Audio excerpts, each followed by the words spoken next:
Hello and welcome to the Marley Bird YouTube channel, brought to you by Red Heart Yarns. In this video, I will show you how to use the new and improved Doodle yarn. That's right, the yarn you love with the little Doodles already attached to the string is back and better than ever.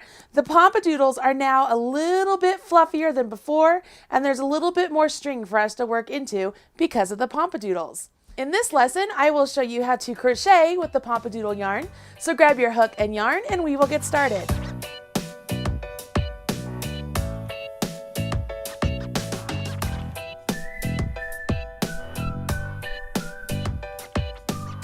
The nature of the pom-pom yarn is such that you have these pom-poms separated by 4 inches of string, and then you have another pom-pom. So as you are working along, you will only get stitches into the string. You will completely ignore the pom-pom.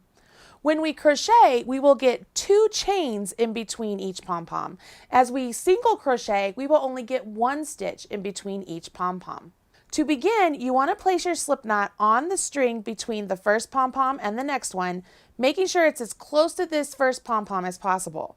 What I like to do is take the string, wrap it around my forefinger, and when I come up, cross over, turn my finger, and then tuck that back loop in front of that front loop or underneath that front loop and pull up. And when I pull up, I try and do it in such a way that makes the slip knot as close as possible to this actual pom.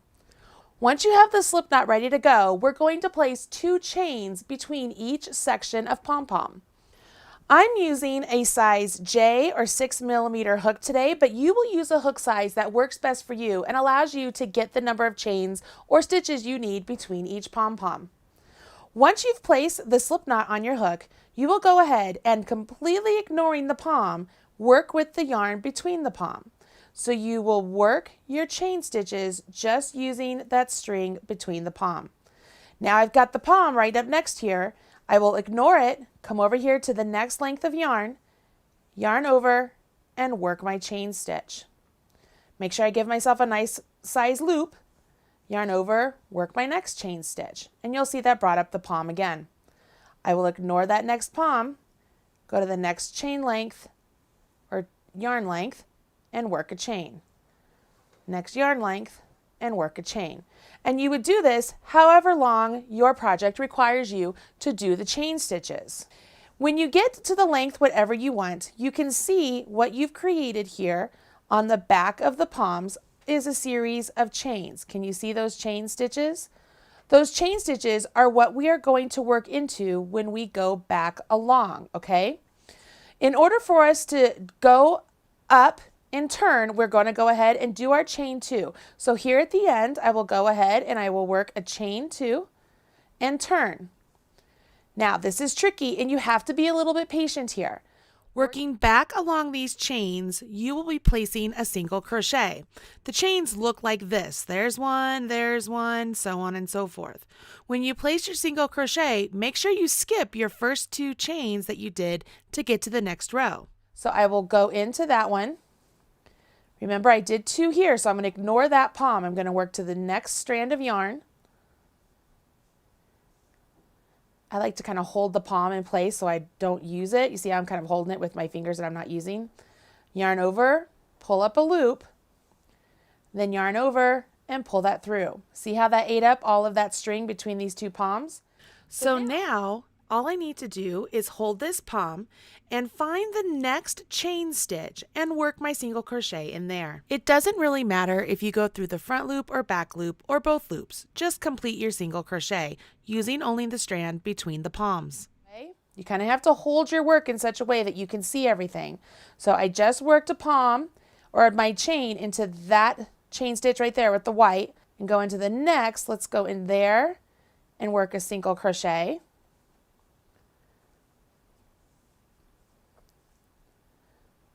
So I just worked into that blue one and go into the next and work a single crochet, and so on and so forth, okay? This just really makes it really nice and easy to work into, as easy as it can be for this particular yarn. You do have to fiddle with it a little bit and find your own way of holding the yarn. But what you're going to see is you'll have this series of chain stitches, and the string part is the part that's actually getting crocheted. And when we do that, our palm is flipped around to the opposite side. When I get to the end of the row here, I would go ahead and do my chain 2 and turn and work back. And because my pom-poms are always on the opposite side that I'm working, by working rows back and forth, I will get rows of palms going on, right? I'm going to have them, palms will be facing on this side, palms will come back on this side, and then go back on the opposite side, you know, back and forth, unless I was working in the round. If I were working in the round, all of my palms would all be on the same side, correct? Because I would always have whatever side I'm working on facing me. So I am to the end here. I'm going to make sure I'm at the very end. Okay, I would say that's my slip knot. So I'm going to go into that one right there just to make it absolutely secure. And this is one of those things that if you were off count at all, it's never going to show. The pom-poms are totally going to hide all of that. Okay. So I'm at the end here. This is what it looks like on the back side. So this is what I've been looking at. If I turn it around, this is the opposite side. So you can see they're really all starting to pile up on each other. And I would go ahead and turn my work after I do my next chain 2. So I did my chain 2 and I turn, okay? Now as I turn, this is a little bit trickier because now I'm looking at my palms. So I essentially kind of have to fold the palms down to find the string behind the palms, okay? And because each stitch is the single crochet, we just got one single crochet between each palm, we will easily find where that single crochet is. So there's mine right there. Can you see that? And I want to make sure I go into the next string. So I'm going through both strands there. I'm not going through just the back loop or just the front loop. I'm going through both strands, but if you wanted to do just the back or just the front, you could. Now I'm going over here to the next, finding the next stitch. And again, you just kind of have to fiddle with the palms, move them aside, and they start to really stack up on each other, so on and so forth. Pretty cool, right? Once you get to the end of your project, all you'll do is finish off your work, tuck in your end, and you will be complete. This is a really fun yarn and it does all the work for you. So go ahead, grab your hook and yarn, and let's have a little bit of fun. I'm Marley Bird, proud spokesperson for Red Heart Yarns. Thanks.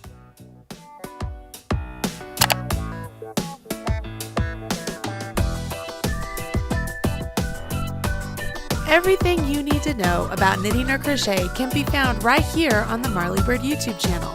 Learn with Marley Bird. Visit youtube.com/Marley Bird.